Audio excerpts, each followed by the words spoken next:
Kecha bog'da kezdim yolg'iz, shovqin bosgan sokin ko'chani. Havo iliq, ko'nglim biroz qo'piroq kutadi. Muslagim kelar, kulgingdan uyg'onar sahar.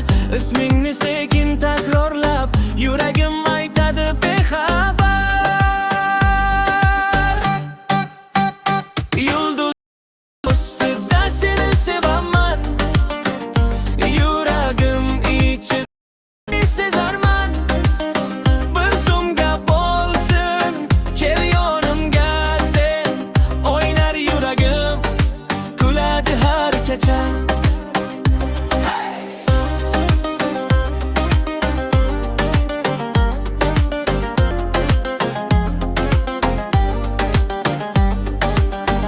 Choynak qaynab derazadan, ko'cha chiroqlar jilvalanadi.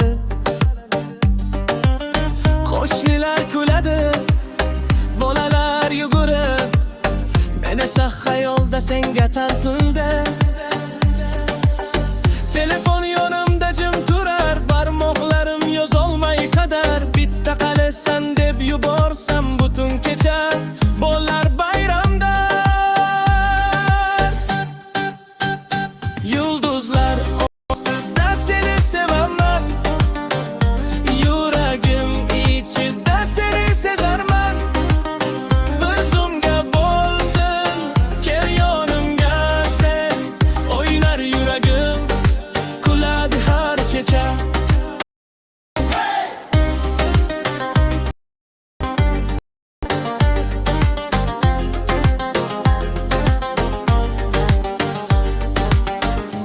Kechqurun shivirlar shamol, uyalma, dilingni och. Men ichada xudi bo'la, ismingni aytaman yana.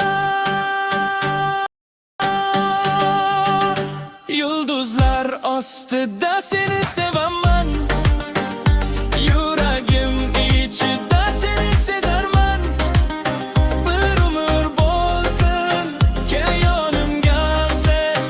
O'ynar kuladi har kecha.